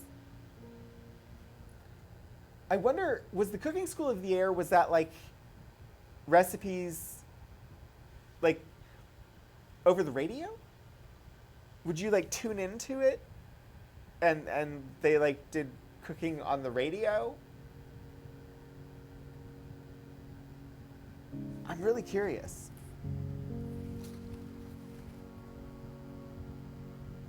Jams fit for a queen, sponge cake party desserts, sponge, breakfasts.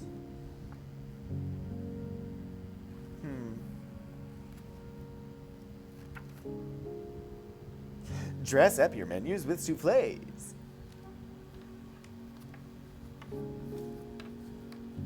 Radio cooking shows. Thank you, Elixir. I wasn't sure. At first I thought it was going to be airplane food. But it wasn't. It was radio cooking shows. The Swan's Down Company. In 1904, it won the grand prize for cake flour at the World's Fair. 1904, which World's Fair was that? Was that New York? I don't remember which World's Fair 1904 was. But the Swan's Down Company originally started as a sawmill, and things progressed from there. Are they? No, they're not, or I would know them. I was going to ask if they were located in the Twin Cities. Sorry, there were lots of. Flour was huge in Minneapolis, St. Paul area, St. Louis World's Fair. Thank you. So my brain, whenever I hear about flour mills, my brain immediately thinks of the Twin Cities. But I jumped to this one because this was what I used as the promotional for today's episode, so I wanted to make sure that I showed it on stream, and we've got 5 minutes left. So this is the Orpheum Theater Cooking School. I do not know, and maybe we can figure it out. I do not know which Orpheum Theater. The Orpheum Circuit was a big thing. There are Orpheum theaters all across this country, and the Orpheum Theater Circuit would book an act into that would travel from one Orpheum theater to the next, to the next, to the next. Bookish Oddish, thank you for the follow, and Sudayan, I missed your follow 43 minutes ago, but thank you both for following. Oh, Danvers. So there is a Danvers hardware company noted on here. So Danvers, Massachusetts. Yeah, yep, Danvers, Massachusetts. Hi, Bookish Oddish. I'm doing my quick reference lookup just because it caught my eye because it's the Orpheum, but it also had this lovely sort of graphic of the woman yelling or shouting. The Orpheum Circuit was a chain of vaudeville and movie theaters. It was founded in 1886 and operated through 1927 when it was merged into the Keith Albee Orpheum Corporation, ultimately becoming part of the Radio Keith Orpheum RKO Corporation. So they would book in a vaudeville act and it would travel all around. So there were Orpheum theaters all across the country. This one happened to run a cooking school. And this ad specifically is from 1941, I'm assuming, since the grand prize is a 1941 model of Glenwood gas range. Possibly 1940. I don't know how models go on gas ranges, whether they are a year ahead like cars. I would need to check. Is 1941, is December 5th, 1941 a Tuesday? Or a Thursday, sorry. 1941 calendar. December. Yes.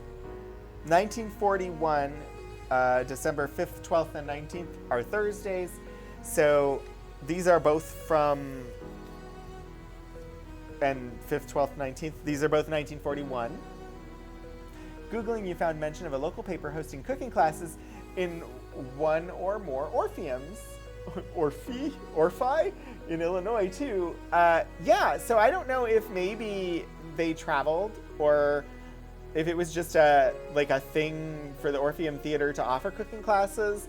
Like, I don't know. But I thought it was pretty cool. How does one properly pluralize Orpheum? Orphea, I believe, if you're going off of the standard pluralization of what is that, Greekish? I don't know, Latin? I don't know. My brain wants to say Orphea, Orphea, but I could be wrong. And Orpheums would be just as accurate today, because this is an English word at this point. Started with Orphea and decided it must be wrong. All right.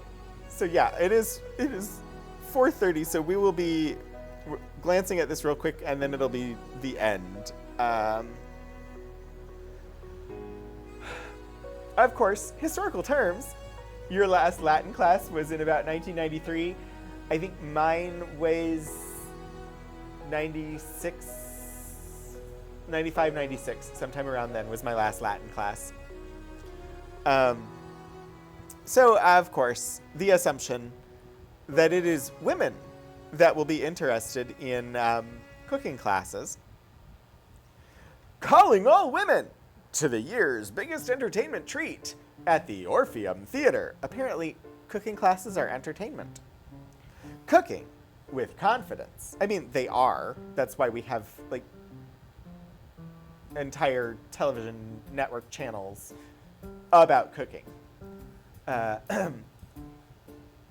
the Orpheum Theater Cooking School, Cooking with Confidence will be personally conducted by Miss Julia B. Rugo of Spry Research Kitchen, courtesy of Lever Brothers. 3 big sessions. First session, Thursday, December 5th. Second session, Thursday, December 12th. Third session, Thursday, December 19th. Cooking school starts promptly at 1:30 sharp, followed by the regular screen program. $200 in valuable prizes, donated by the following merchants: Elliott Fuel Company, Ropes Drugstore, Kirby's Market, Kirby's Footwear, Moore's 3-Hour Cleansing, My Lady Beauty Shop, Gift Nook, Scanlon's Radio Shop, Mirror Press, Curran Brothers Florists, Carol's Cut Rate Store. Grand prize, 1941 model Glenwood Gas Range, donated by Danvers Hardware Company. Yes, I did not miss Scanlon's name being there. Scanlon's Radio Shop.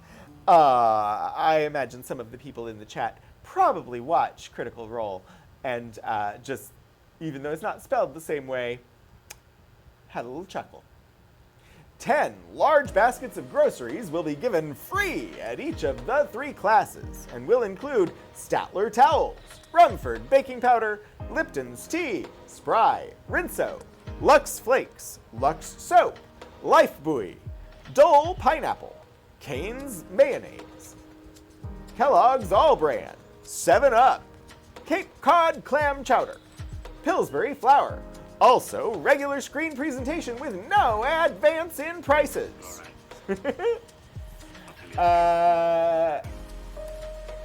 So all of the Thursdays, it's Thursday the 5th, 12th, and 19th. Is that not 1941?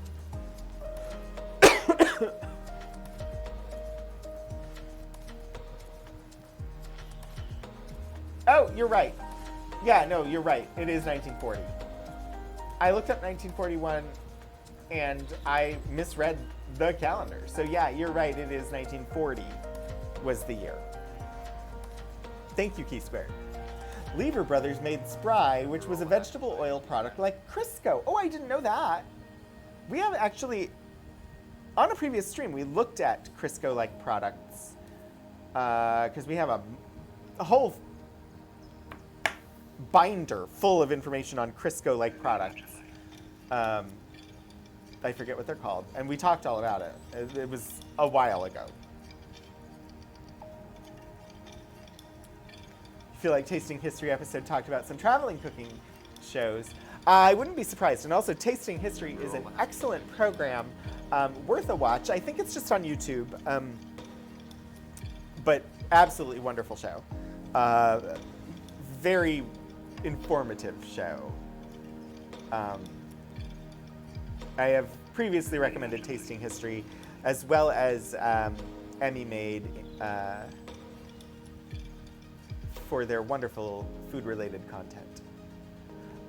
So the little hand flyer, Orpheum Theater, Danvers, Massachusetts. It was 39 cents for the theater, 10 cents for children. Matinees were at 1:45, evenings from 7 to 11. So in the theater, what was showing? Loretta Young and Melvin Douglas in Columbia's She Stayed for Breakfast with Alan Marshall. Also, Tyrone Power and Linda Darnell in Brigham Young, Frontiersman.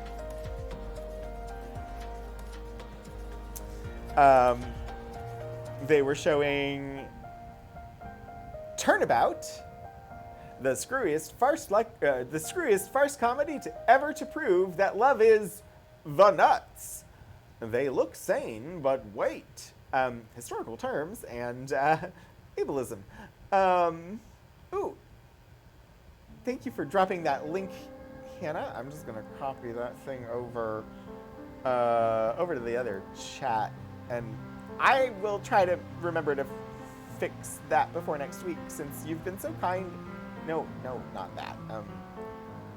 You've been so kind as to like provide these things. I would love, since I know you're over there, for you to be able to also post them there. One Crowded Night, March of Time, the play Lucky every Wednesday, Cooking School Thursday at 1:30, Girl from God's Country with Chester Morris, Charles Bickford and Jane Wyatt. Parsing that Chaz is the abbreviation of Charles gets me every time. Also, Wildcat Bus with Faye Ray and Charles Lang. Oh, sorry, you couldn't see that one. I pushed up too far. You got a lovely view of my very beat up fingernails. Sorry. But on the back of the pamphlet is a whole thing about the cooking school, which is amazing. Orpheum Theater, cooking school, Thursdays. The delay between moving it and having it appear on the monitor for me is just slightly too much. Sorry. Cooking with Confidence, personally, conducted by Miss Julia Rugo, who I assume this is a portrait of the Spry Research Kitchen. The grand prize, the Glenwood Gas Range, and $100 in valuable prizes donated by all those companies that I read before. And that takes us to 7 minutes past the scheduled end of stream. You're gonna be disappointed if the Wildcat Bus is not about someone transporting a busload of endangered lynxes to a new wildlife refuge. I'm thinking, so we don't,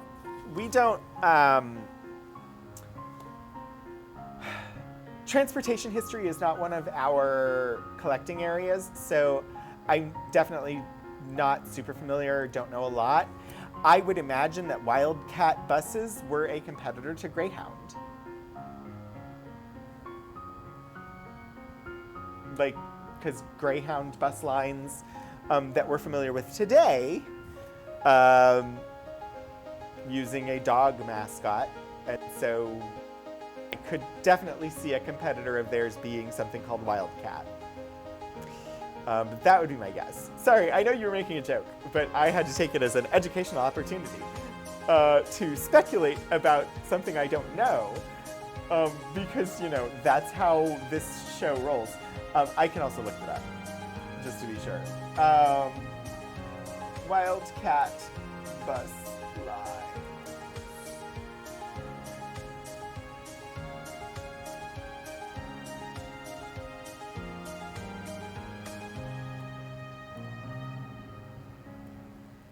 I don't know if I'll find anything, but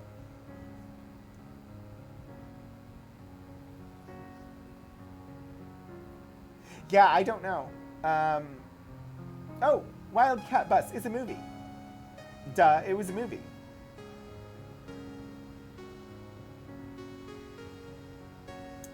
Faye Ray, best known for struggling in the clutches of King Kong, confronts rivals who use saboteur tactics to put the squeeze on the Federated bus lines she manages in Wildcat Bus.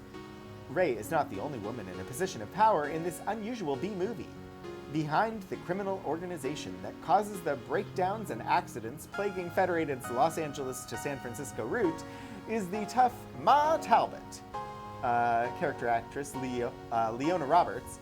Familiar screen actor Paul Guilfoyle, also known from White Heat, portrays one of the bus line's newly hired drivers, and sharp-eyed classics fans will delight in seeing Joe Sawyer, TV's The Adventures of Rin Tin Tin, as one of Ma Talbot's heavies, and uncredited Key Luke, number one son in the Charlie Chan mysteries, and Minerva Uricol, TV's The Adventures of Tugboat Annie, among the Rogue Company's passengers. No idea.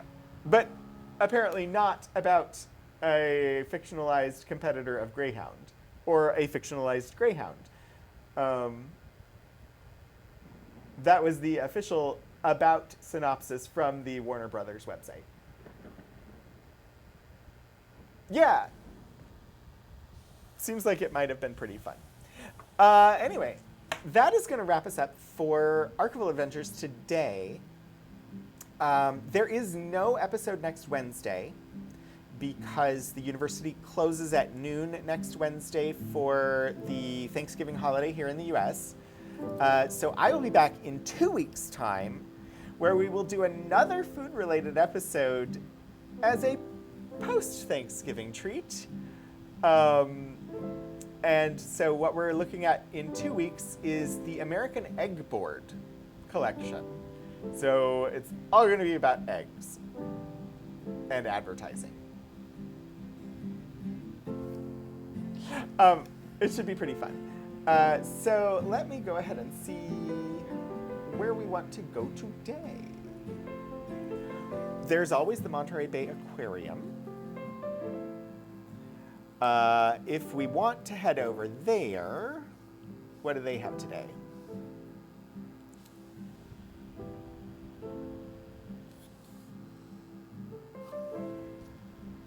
Calm and relaxing ocean. So they have the open sea cam at the Monterey Bay Aquarium channel today. Or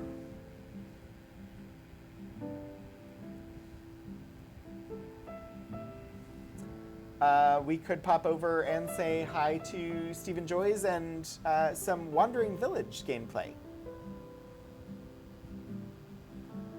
Does anybody have a preference? The open sea cam, which is an underwater cam with lots of fish on it, or video games? Whoop.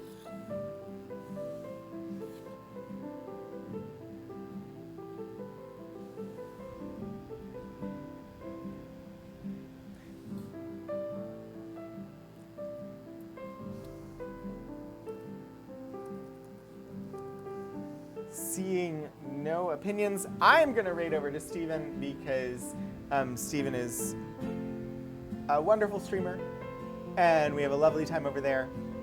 Steven wears wonderful tiny hats and it's just generally a good vibe and a fun time to raid over there. And the Wandering Village is a pretty awesome game. So I do want to say thank you all for joining me this week for Archival Adventures. I hope to see you again soon, but not before 2 weeks, at least for this show. And yeah, thank you all for joining until I'm losing my place here. Until I see you again, I hope that you stay curious and keep exploring history. Bye.